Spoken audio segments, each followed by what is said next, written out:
Hello, I am Alison Elko Franklin, and I'm a shareholder in the Restructuring and Bankruptcy Practice Group of the law firm Greenberg Traurig. I would like to share some information with you regarding navigating corporate financial distress during the COVID-19 pandemic. In particular, I have some corporate finance tips and strategies for agricultural businesses. I've worked with distressed businesses for over 15 years in many different industries. While the focus of my practice has been primarily corporate bankruptcy, I counsel companies on how to act quickly and strategically to have a chance to avoid bankruptcy and build a stronger business. So let's dive into the corporate finance tips and talk about managing cash and liquidity. Liquidity is important to any agricultural business, but may be even more critical depending on what you produce, how long it takes you to produce it, and how it is sold or marketed. You should review your budgets and weekly cash flow and work to reduce overhead costs.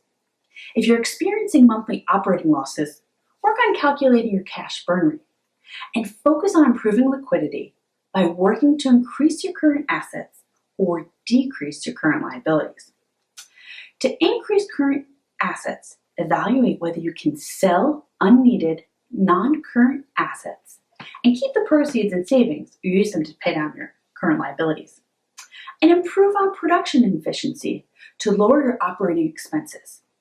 To decrease your current liabilities, lower expenditures, rein in capital purchases, and evaluate options to refinance debt over a longer term or at lower interest rates. Another suggestion to help you manage cash and liquidity is to develop or revise your cash flow budget. A cash flow budget is an estimate of all cash receipts and all cash expenditures that are expected to occur during a certain time period. Estimates can be made monthly, bi-monthly, or quarterly, and can include non-farm income and expenditures, as well as farm items. Cash flow budgeting looks only at money movement, though, not at net income or profitability. A cash flow budget may be a useful management tool because it forces you to think your plans for the year, test your plans, such as if you produce enough income to meet all your cash needs, projects how much operating credit you will need and when loans can be repaid, provides a guide against which you can compare your actual cash flows, and helps you communicate your plans and credit needs to your lender. Finally, to help manage your liquidity and cash, you may want to consider defensively drawing down on credit facilities before cash needs arise to ensure the availability of adequate cash reserves. Such defensive borrowings raise 4 general questions that borrowers should closely consider. 1.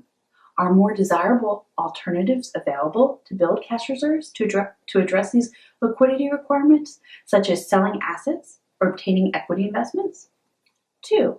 After borrowing, where will cash be invested or maintained? 3. Will the borrowing and additional debt service create significant additional financial risk? And 4. Will substantial borrowing induce premature or unwanted concern or scrutiny from lenders? In addition to focusing on liquidity and cash, I suggest you look at restructuring your existing debt. Debt restructuring can take several forms, but essentially it is simply the process of changing the terms of an existing loan, typically in order to make it easier for the borrower to pay back some or all of the debt.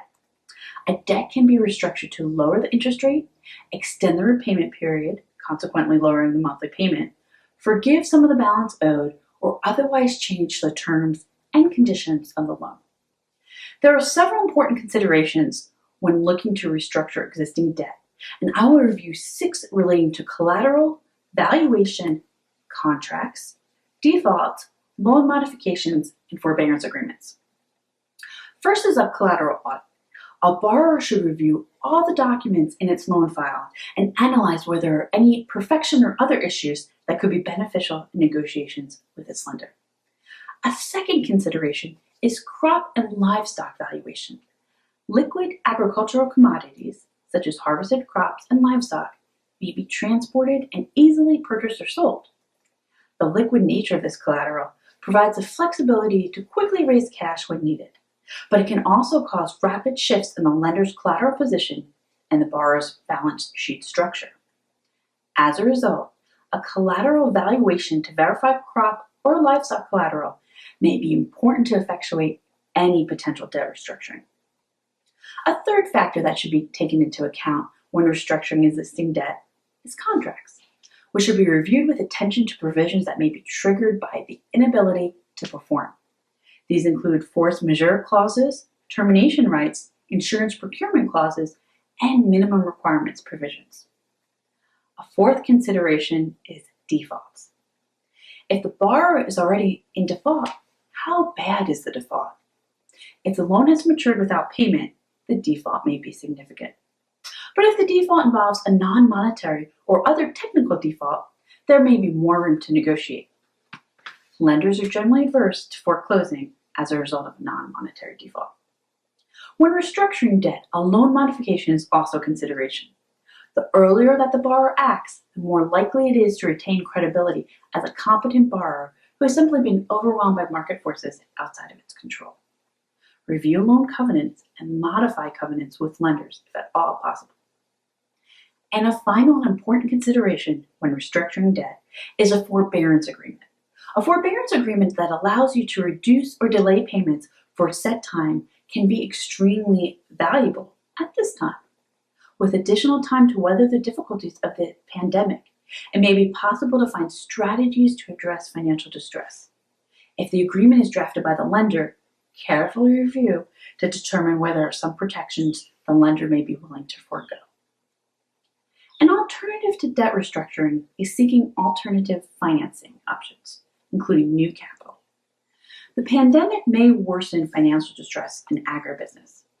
Banks may consider increasing interest rates and collateral requirements, both of which make it more expensive and perilous for farmers and others in the agricultural industry to borrow.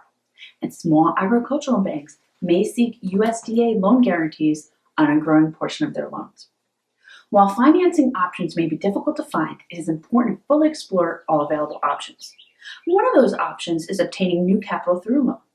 A key consideration for structuring agricultural loans is to understand the operations and the timing of revenue and expenses. Consider what an appropriate loan structure will look like, taking into that account that a lender will want to see a loan structure that is supported by sufficient cash flow from the expected source of repayment. Looming challenges in light of the pandemic should be anticipated and included in the loan structure. As an alternative to traditional lenders, agricultural technology companies are becoming important financiers and are establishing their own or co-shared funds for providing finance directly to their clients. A new practice applied by these companies is to provide manageable payment terms to customers that guarantee repayment while also providing some flexibility in the early stages of using the new asset. Ag-tech companies may be willing to provide more flexible repayment terms to reflect the seasonality of cash flows or transfer equipment property only once repayment is complete. Finally, asset finance makes it easier for businesses to acquire productive assets by using the asset being purchased, such as machinery or equipment, as a collateral. These financing structures usually require that the asset be liquid enough, usually movable, so that it can act as its own collateral. If the borrower has unencumbered assets, the borrower may be able to obtain new capital if the unencumbered assets have measurable resale value.